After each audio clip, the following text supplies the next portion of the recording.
네, 오늘장 랭킹5 시작하도록 하겠습니다. 오늘도 키워드 놓고 전략에 대한 고민 지금부터 함께 해보시죠.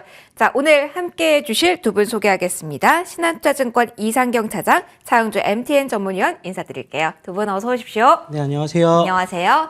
자, 오늘도 키워드 5가지 저희가 순위별로 나열해봤습니다. 5위부터 열어볼게요. 챗 GPT, 자, 키워드에서 힌트 얻으셨을 것 같습니다. AI 그리고 조금 더 나아가서 반도체 묶어서 오늘 살펴볼 건데요. 위원님과 먼저 이야기를 시작해 볼게요. 가장 궁금한 건 이거예요. 잘 쉬면 또 가는 테마가 이 정도면 맞다고 봐야 되는 건지 지금장의 성격과 더불어서 간단히 설명 부탁드릴게요. 예, 일단은 뭐 새로운 우리 이제 산업을 바꿀 수 있는 그러한 트리거이기 때문에 전반적으로 쉽게 꺼지지 않는 부분들이다라고 좀 말씀드릴 수가 있겠습니다. 지금은 어떤 이 종목들이 수혜를 보느냐 안 보느냐에 대한 어떤 논쟁은 좀 의미가 없다라고 보여지죠. 수혜라든지 뭐 이런 것들로 보는 것들이 정상적이긴 하지만 지금은 일단 챗 GPT와 관련된 종목들이 강하게 계속해서 시세를 내고 있기 때문에 여기에 어떠한 이유를 갖다 대기는 좀 어려울 것 같습니다. 일단 뭐 계속해서 뉴스가 이제 붙고 있기 때문에 태풍이 강화되는 것처럼 이런 뉴스에 따라서 움직이고 있는데 저는 또 엔비디아의 호실적이 이런 인공지능과 관련된 쪽에 대한 새로운 또 바람을 불러일으켰다라고 보여지죠.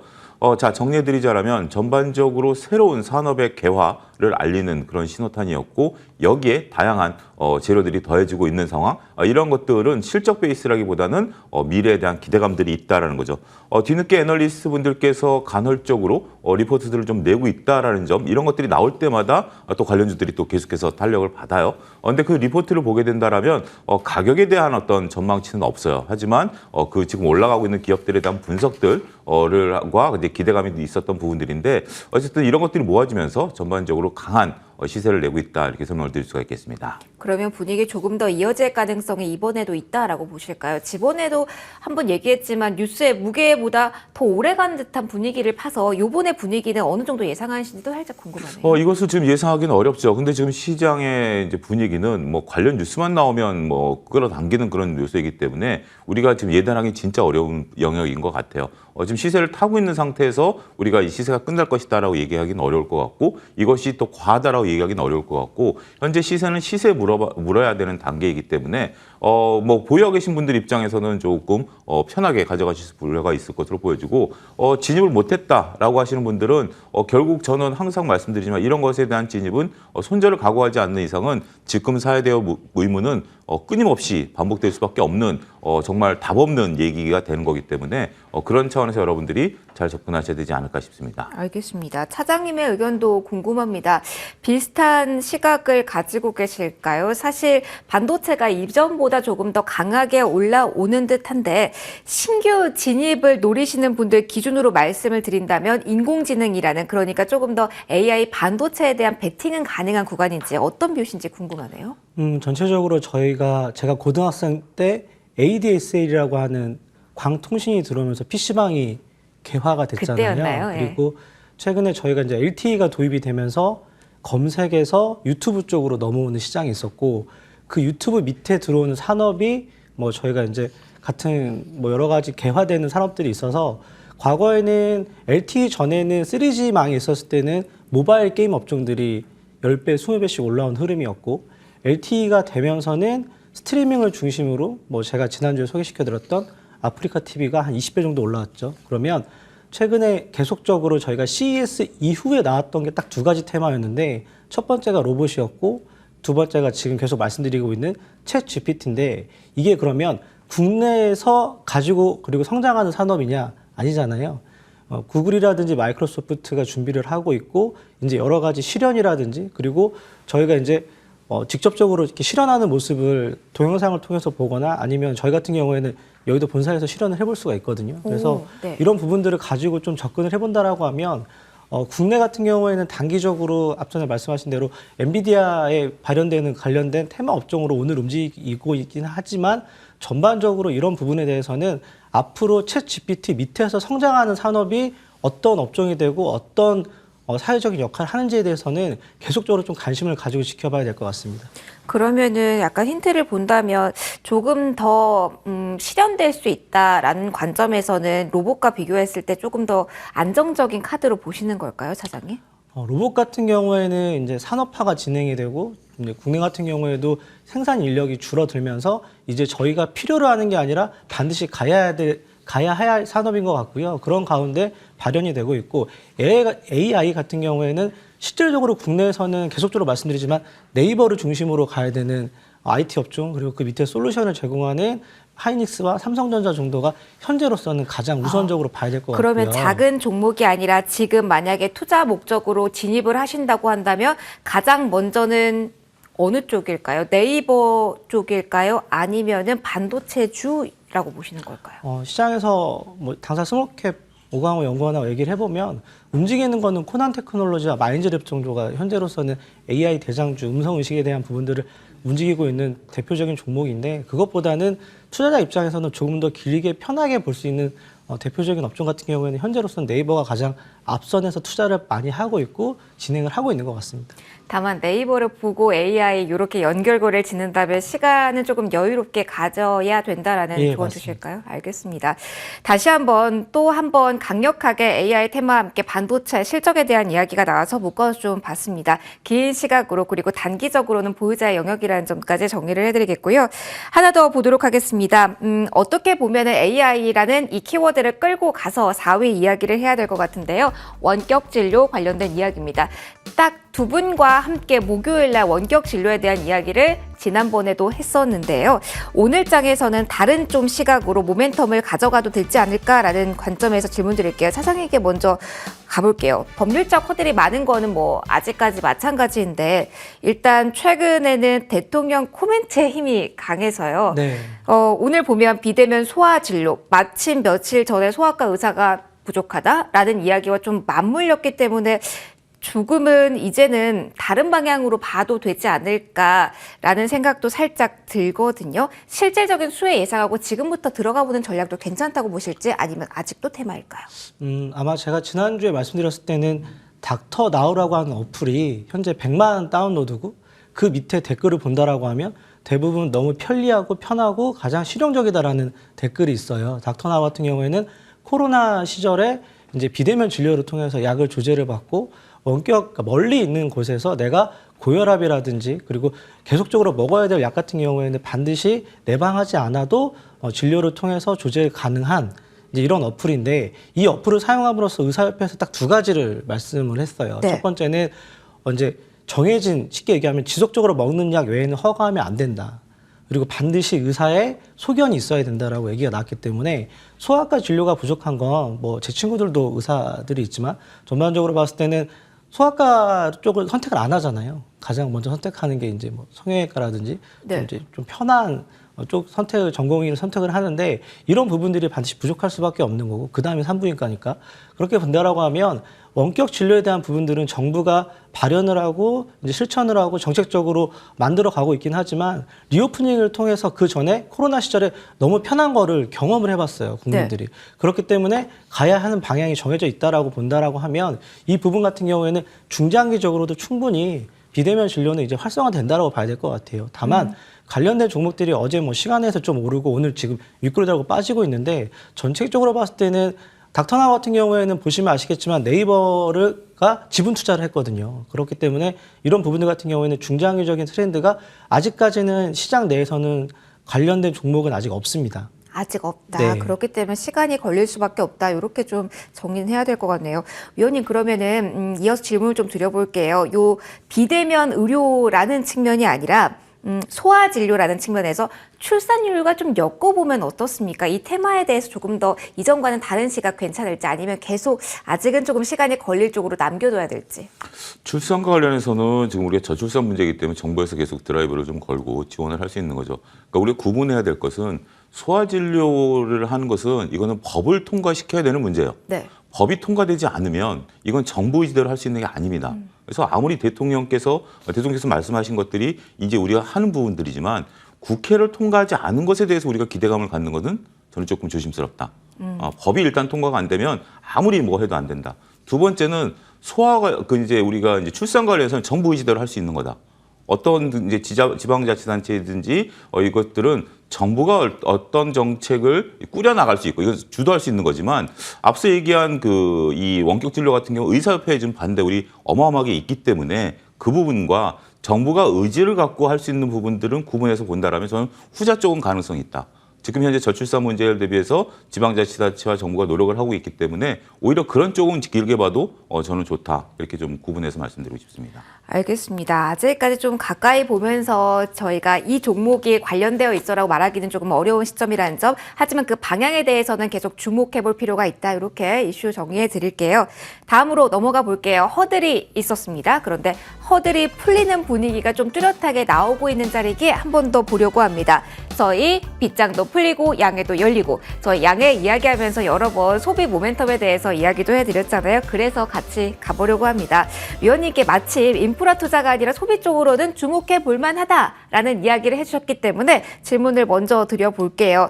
어떻습니까? 리오프닝 조금 더 기대를 해도 될까요? 우리 쪽에서 열었더니 중국 쪽의 제스처가 나올 가능성, 그러니까 뉴스 하나는 더 기다리고 있는 상황이고 양회까지 겹쳐져 있습니다. 중국 소비 관련해서는 지금 접근을 해도 괜찮은 시기라고 진단하시는지요? 뭐 새로운 뉴스는 아니기 때문에 이것이 새로운 모멘텀이 될 것이다라고 보기는 쉽지 않을 것이다라는 점들은 여러분들이 잘 아실 겁니다. 이미 어느 정도 이거는 과정되는 수순이었을 뿐이지 이게 새로운 뉴스는 아니죠. 근데 오늘 제가 아침에 이제 개장할 때 8시 반에 이제 오리온 리포트를 이제 말씀을 드리면서 중국 리오프닝과 관련해서 중국 내 1월 달에 소비가 줄었었어요. 네. 오리온에. 근데 이제 리오프닝과 관련해서 2분기부터 소비가 늘어날 것이다라는 어떤 증권가의 전언이 나오면서 오늘 주가가 올라가듯이 이런 쪽으로 중국 내 소비가 늘어나는 부분들, 이런 부분들에 대한 관심은 저는 필요할 수 있다. 이것 때문에 우리나라의 소비가 늘어난다? 충분히 가능성이 있죠. 그렇지만 이런 것들이 주가에 어느 정도 반영돼 있는지의 여부는 여러분들이 판단 한번 해보셔야 되지만 저는 어느 정도 반영돼 있다라고 보는 거고, 이게 추세적으로 이루어지는지 확인이 되고 나서 재무제표가 발표나면 2분기 내지 3분기에는 한 번 더 올라갈 가능성은 있을 것 같아요. 근데 지금 이것 때문에 갑자기 주가가 올라간다? 이건 조금 저는 한 번 쉬었다 갈 가능성이 있다라고 보는 거고요. 양회 관련해서는 이제 3월 초에 된다라면 중국 정부가 이제 양회에서 과연 소비 진작책에서 인프라 투자까지 발표가 나올 것인지 저는 이제 귀추가 주목된다라고 말씀드릴 수가 있겠습니다. 코트라에서 오늘 나온 뉴스를 보게 된다라면 8가지 관점에서 봐야 된다라고 얘기를 했는데 그 두 번째가 과연 이번에 경제성장률 목표치를 달성하기 위한 달성 방안이거든요. 한 5% 정도 경제성장률 목표치를 제시할 것으로 코트라에서는 봤고요. 그다음에 이제 이 과정이 소비냐 인프라 투자냐. 근데 인프라 투자에 대한 약간의 트리거는 지방정부 채권 발행을 2조 위안까지 지금 늘려놓은 상태예요. 이거는 처음 있는 일이기 때문에 지방정부가 지금 채권 발행이 늘어나게 된다면 이를 통해서 인프라 투자를 할 가능성이 있고, 그러면 거기에 관련 수혜주를 본다면 우리가 최근에 올랐던 철근이라든지 여러 가지 이제 종목들이 있죠. 오히려 그런 쪽들이 탄력을 받을 가능성도 배제할 수 없다. 저는 그렇게 말씀드릴 수 있겠습니다. 알겠습니다. 같은 이슈에 대해서 차장님의 의견도 들어볼게요. 리오프닝을 좀 본다고 한다면 지금 기대감을 가져도 되는지, 아니면은 이미 한 템포가 늦었기 때문에 조금 더 가시화된 수치를 보고 접근해야 되는 시기인지, 여기에서 좀 출발해 볼게요. 어느 쪽이실까요? 아마 중국 시장이 열리기 시작한 게 이제 화이자 백신이 들어가고 모더나 백신에 대한 수혜를 받겠다라고 한 이후에 이제 그러니까 설 이후에 이제 전반적으로 리오프닝을 준비를 하고 있고, 이런 부분들이 주가 같은 경우에는 11월부터 좀 반영이 되는 분위기였거든요. 그리고 국내 같은 경우에는 오늘 뉴스를 보시면 아시겠지만 아직 한국 단체 관광객은 허용하지 않았어요, 중국에서. 그래서 많은 분들이 기대를 하실 것 같아요. 만약에 중국에서 많은 단체 관광객들이 많이 들어오게 되면 중저가 화장품이라든가 기대감을 가질 수 있는 섹터가 있기 때문에 이렇게 뉴스에 대기할 때가 항상 많은 분들이 그 자리에 앉으셔서 해주시는 말씀이, 뉴스가 터졌을 때는 파시고 오히려 조정받을 때 뉴스 대기할 때 모으세요, 이런 조언을 많이 해주셨어요. 네. 그런 입장으로 보긴 조금 어려워요. 일단 화장품주 같은 경우는 개인적으로 물음표일 것 같고요. 왜냐하면 제가 과거에 이제 이름을 바꾸긴 했지만 산성 LNS라고 하는 주식 마스크팩이 이제 나갈 때 중국 인천 그 세관에 직접 가서 따이공들한테 물량이 얼마나 나가고 이게 대한 총 매출에 대한 부분들을 좀 확인을 해서 주가가 10배, 20배 올라가는 거를 따라가면서 주가에 대한 흐름을 좀 지켜봤는데, 결론은 LG 브랜드 후라고 하는 브랜드가 고급 브랜드로 인삼이 들어갔고, 이런 한방에 대한 부분들 같은 경우에는 중국 분들이 러브콜이 굉장히 강했잖아요. 네. 다만 트렌드가 저희가 2년 동안 중국을 보지 못했잖아요. 그렇죠. 아무도 중국 내에 어떤 변화가 있었는지 모르는데, 그러면 과연 단체 관광객들이 들어와서 여전히 한국 화장품에 대한 수요가 있는지, 혹은 마스크팩 다음에 어떤 부분들이 와서 소비에 대한 부분들을 진행을 하는지. 그러니까 돈에 대한 부분이 과거에는 50만 원 들고 왔다라고 하면 지금은 500만 원, 2, 300만 원을 들고 와서 다른 쪽에 대한 소비가 이어질 수 있잖아요. 그래서 이런 부분들 같은 경우에는 미리 준비하는 것보다는 확인을 하고 사도 충분히 대응이 가능하다라고 저는 봐야 될 것 같고요. 가장 무난한 게 카지노일 것 같아요. 물론 마카오 쪽에 대한 부분도 많이 넘어가긴 하지만 국내 같은 경우에는 드랍률을 본다라고 하면 12월부터 굉장히 많이 좀 회복하는 모습이었거든요. 그래서 오히려 카지노가 현재는 제일 무난한데 주가는 또 어느 정도 올라와 있죠. 네네. 마지막으로 이제 항공인데 항공 같은 경우에도 충분히 현재 주가 수준은 반영을 하고 있어요. 그래서 중국 리오프닝에 대한 부분들 같은 경우에는 현재 시장에서 관심을 가지고 있대 말씀하신 대로 뉴스를 보고 추가적으로 내가 이 업종에 대한 포트폴리오를 늘린다라고 하면 오히려 좀 늦은 감이 없지 않아 있습니다. 그러면은 항공 이야기를 마지막에 해주셔서 같은 운송 섹터에 있는 해운에 대해서도 좀 짧게 질문을 드릴게요. 이것도 리오프닝이라고 한다면 중국을 본다라고 한다면 상하이 컨테이너선 지수와 팔로우업을 해서 지금 소비 활성화를 테마로 해운주에 대한 시각을 가져보는 거는 어떻게 생각하세요? 오늘 시세가 마침 잘 나서 질문 드려봐요. 아마 대부분 해운주 업종 같은 경우에는 프로그램 매수가 어느 정도 발현이 된 것 같고요. 네.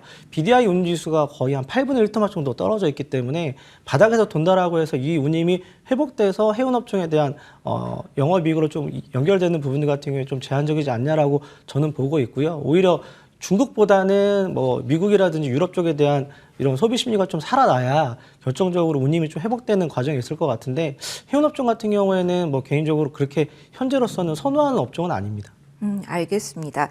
조금 더 실질적인 숫자나 뉴스를 좀 확인하고 보는 전략에 대해서 두 분 모두 이야기를 해주셨네요. 자, 다음으로 넘어가서 또 이야기 이어가 보도록 하겠습니다. 신성장에 대한 이야기를 좀 해보면서 저평가, 그동안 많이 못 움직였던 섹터에 대해서도 좀 노크를 해보도록 할 텐데요.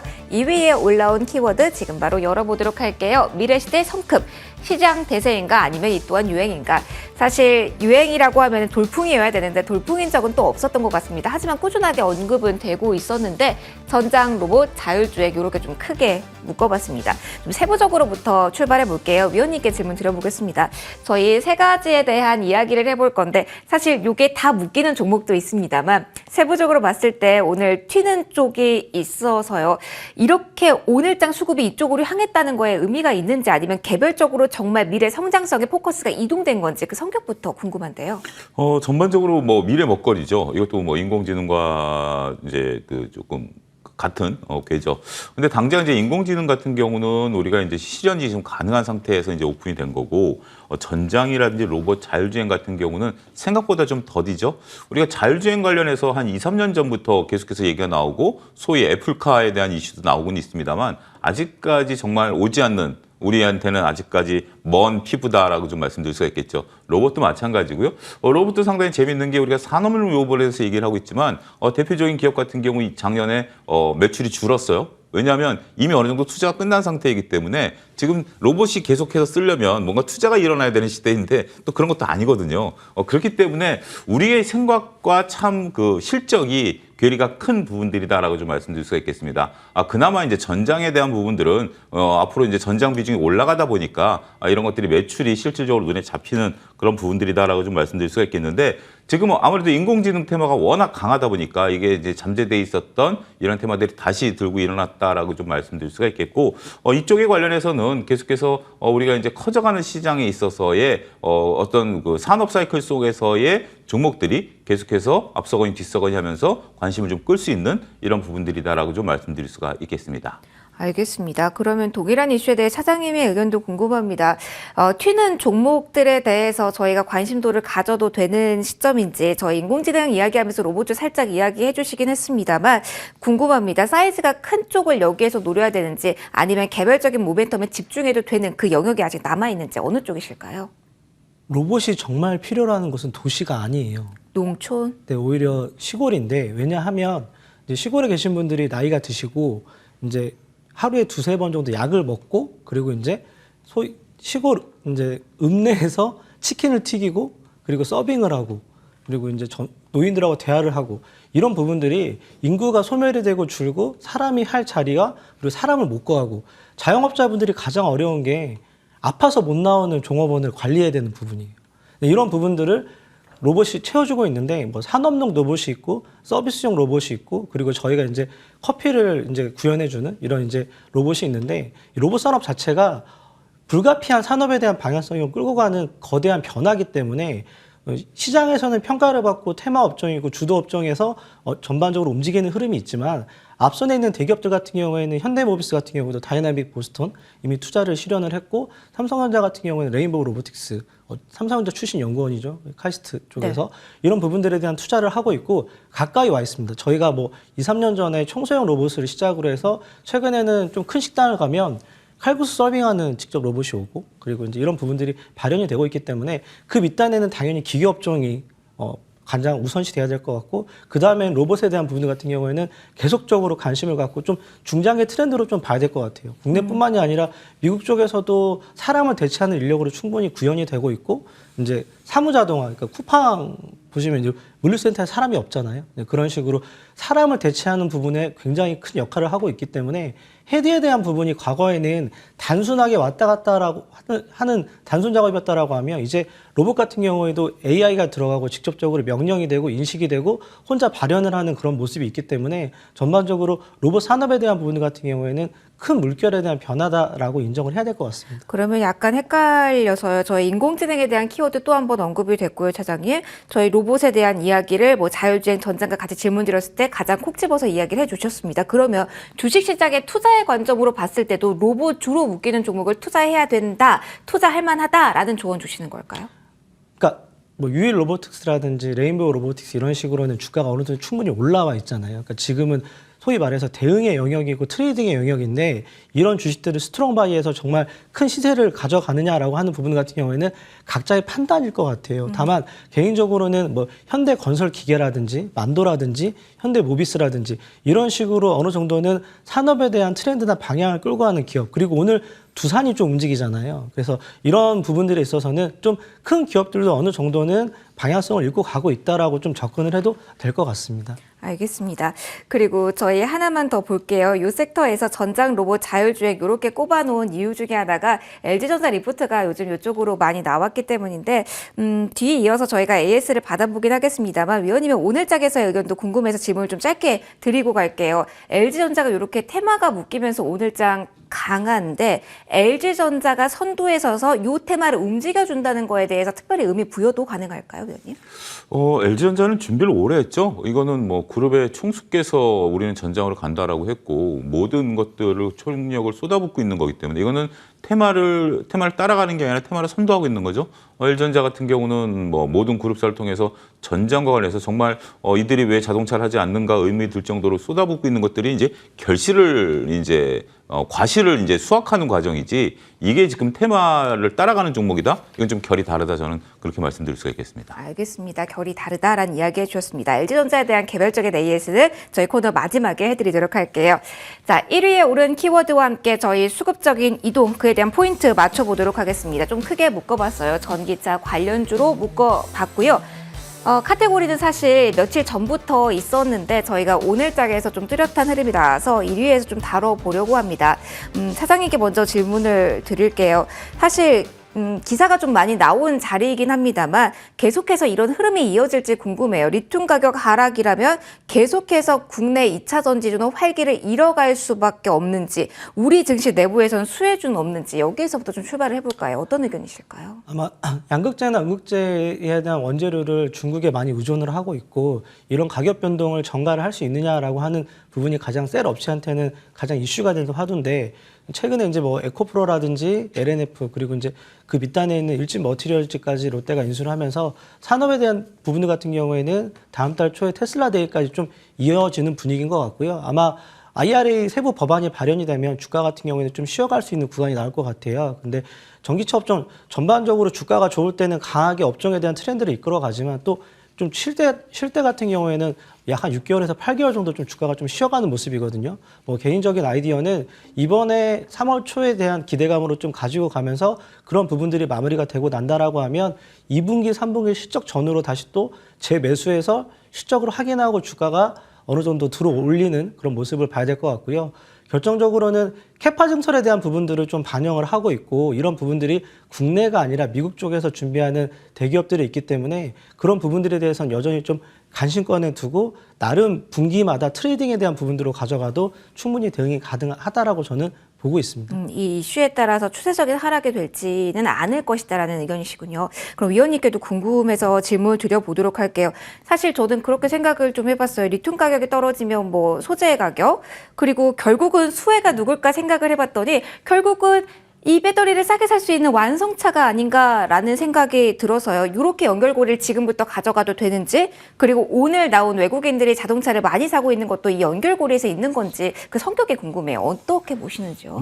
일단 저는 최종적인 수혜는 소비자가 될 것이다라고 보여집니다. 지금 현재 그 테슬라발 우리가 이제 소위 치킨 게임, 변형된 치킨 게임이다라는 용어를 쓰죠. 테슬라 가격을 인하함으로써 지금 판매량이 늘어나고 있잖아요. 여기에 이제 포드도 좀 대응을 하겠다라는 부분들이죠. 그러면서 이제 포드 같은 경우 이제 우리가 CATL 배터리를 쓰겠다라는 것들이기 때문에 그들이 이제 CATL 배터리 쓰는 요인 중에 하나가 가격에 대한 어떤 요소들을 끌고 가겠다라는 거죠. 자, 우리가 리튬 가격이 떨어지면 배터리 가격이 떨어집니다. 리튬 가격이 올라가면 배터리 가격도 올라가고요. 그동안 이건 완성차들이 이제 떠안았었던 부분들이에요. 그런데 지금 이제 이렇게 된다라면 완성차들 입장에서 보면 영업이익률이 좀 개선될 가능성이 있죠. 그러면 충분히 가격 인하 효과를 나타낼 수가 있겠죠. 지금 테슬라가 가격을 인하하는데 다른 쪽들이 인하를 못하는 것들이 생산 과정과 영업이익률 차이 때문에 그러거든요.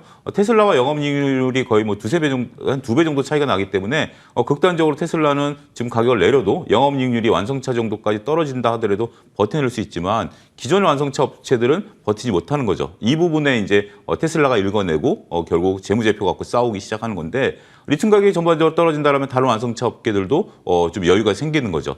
그런 부분들에 대해서 결국 이 가격이 떨어진다라는 것은 원래 우리가 이제 독점이라든지 과점을 정부가 법으로 만든 것들이 소비자 피해 때문에 했는데 이렇게 경쟁이 심화되면 소비자들한테는 좋은 일이다. 네. 저는 완성차들이 다 가져가지 못한다. 이렇게 좀 볼 수 있겠고 완성차에 대해서 지금 외국인들이 사기 시작한 것들이 얼마 전부터 이제 나왔었던 거죠.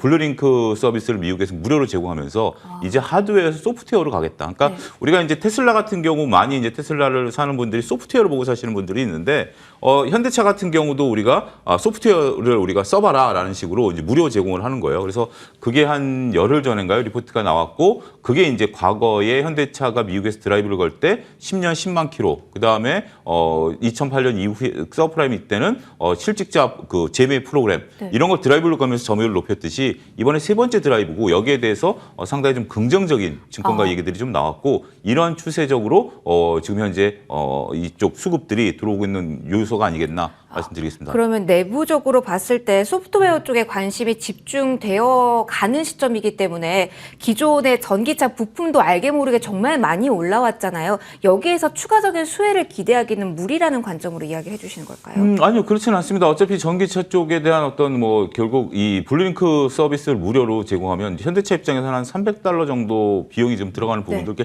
영업이익률이 줄어드는 부분들이긴 하지만 결국 Q의 확대를 위해서 드라이브를 거는 거잖아요. 결국 영업이익률이 좀 줄어든다 하더라도 Q의 이제 부분들을 보게 된다라면 전장이라든지 부품 쪽에 대해서는 상당히 관심을 가질 필요가 있죠. 최근에는 어디까지 이제 영역이 확장되냐면 자동차를 보는 입장에서 전장만 우리가 보고 있지만 결국 그 전기차로 가게 되면 자동차 부품이 줄어들잖아요. 엔진이라든지 동력 전자장치라든지 이런 쪽들에 있는 부품들이 빠지지만 자동차 우리가 소위 이제 쇼바라 그러나요? 이게 그 차체 무게를 바퀴에 이제 전달하는 그런 장치 이런 건 전기차도 들어가는 거잖아요. 그래서 오히려 그런 쪽에 있는 기업들, SL이라든지 이런 쪽들을 좀 봐야 된다. 이런 또 아이디어까지 나오고 있기 때문에 우리가 다양한 자동차에 대한 부품들도 같이 보셔야 되지 않을까 싶습니다. 그러면 당분간 계속해서 위원님 2차 전지는 물론이고 자동차 완성 부품도 계속해서 관심권에 둘 필요는 있다로 의견을 정리해도 될까요? 그렇죠. 지금 현재 관심권에 우리가 둔다라는 것은 수급이 들어오느냐의 네. 여부인데 우리가 인공지능이나 이런 것들도 수급이 살아있는 한 우리가 쉽게 꺾인다 얘기 지금 말씀 못 드리는 상황 아니겠습니까? 자동차도 이제 수급이 붙어 있는 상황이기 때문에 이러한 트렌드는 쉽게 꺾이지 않을 가능성이 있다 이렇게 봐야 될 것 같습니다. 알겠습니다. 저희 이슈 랭킹 탑5 지금까지 살펴봤고요. 이제 원픽과 함께 ASR 종목 꼽아보도록 하겠습니다. 자, 먼저 이상경 차장님께 질문 드릴게요. 오늘의 원픽은 어디서 어떤 종목으로 나왔을까요? 기계 업종을 대표하는 TYM 말씀드리도록 하겠고요. 네. 이번 주 실적 발표를 앞두고 있고 26일까지 증여세에 대한 부분들을 마무리하는 기준일입니다. 그래서 이번 주 일요일이 지나고 나면 증여에 대한 부분들은 마무리가 될 것 같고요. 실적 같은 경우에는 작년 같은 경우 매출 한 1조 2천억에 영업이익 한 1,250억 정도 예상을 하고 있거든요. 그러면 올해 PER 기준으로는 약 한 3배 정도 평가를 받고 있고 디어 같은 경우가 지난주에 실적을 발표하고 주가가 급등하는 신고가에 대한 부분들을 이어가는 모습이었고 대동 같은 경우에는 농기계에 대한 매출이 한 80% 그리고 이제 오토바이에 대한 매출이 한 20%를 차지하고 있고 TYM 같은 경우에는 이제 지난주에 농기계 박람회를 통해서 이제 중대형 트럭에 대한 부분들, 특히 자율주행에 대한 부분들을 잘 준비를 하고 있고 이런 부분들 같은 경우가 아마 이제 농업 인플레이션이 나왔기 때문에 이제 미국에 있는 농부들을 중심으로 트랙터에 대한 수요가 좀 강하게 나올 것 같고요. 그리고 이제 과거 코로나 시절에 이제 잔디깎기 기계라고 하죠. 그래서 소형 이런 부분들 같은 경우도 좀 주가를 좀 이어가는 흐름들이 있기 때문에 충분히 주가는 좀 현재 가격대에서 매력적이지 않냐라고 보고 있습니다. 그래서 매수가 같은 경우에는 2,700원 전후 보고 있고요. 목표가 같은 경우에는 4,000원, 손절가는 2,200원 제시할 수 있도록 하겠습니다. 네, 알겠습니다. 농기계 업종 가운데 한 종목 골라주셨습니다. 위원님과도 이야기 이어나가 볼게요. 저희가 사실 이번 달에만 받아볼 종목이 꽤 되고요. 그리고 수익률이 꽤 되는 종목이 많은데 AS 가야 될 것 같습니다. 오늘 장에서 이슈화된 종목을 딱 하나만 질문 드릴게요. LG전자입니다.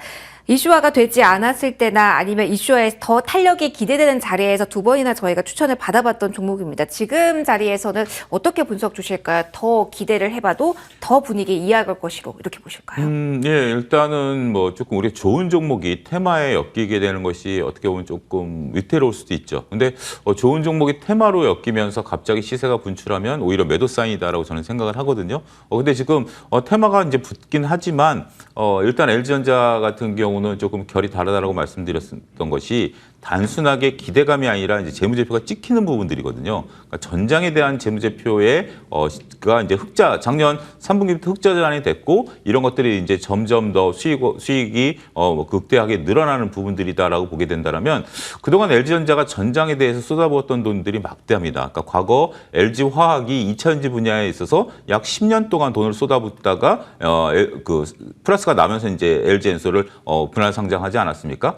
LG전자에 대해서 결국 전장도 나중에 물적 분할하는 거 아니냐라는 시각도 일부 있었어요. 그런 것들 때문에 LG전자 주가가 흑자가 나는 순간 이거 물적 분할에 대한 이슈가 되면서 못하는 거 아니야, 거기 분할하는 거 아니야라는 시각이 있었습니다. 하지만 이제 물적 분할이 가을부터는 어려워지죠. 네. 굉장히 어려워지기 때문에 LG전자 그런 생각을 서로 가졌었다 하더라도 지금 물적 분할을 하지 않는 이상 현실적으로 불가능하다. 따라서 그러한 우려감이 사라지면서 LG전자가 지금 주가 탄력을 받고 있는 부분들이기 때문에 실적 베이스로 저는 중장기적으로 지속적으로 접근이 가능하다 이렇게 말씀드릴 수 있겠습니다. 테마에 지금 엮이면서 더욱더 강한 시세가 나오곤 있지만 조금 더 긍정적인 펀더멘털에 집중해도 된다라는 AS 내용까지 전달해 드리도록 하겠습니다. 자, 오늘 랭킹5는 여기서 마무리 짓도록 할게요. 지금까지 신한투자증권 이상경 차장, 차용조 MTN 전문위원 두 분과 함께 시간 꾸려봤습니다. 두 분 모두 고맙습니다.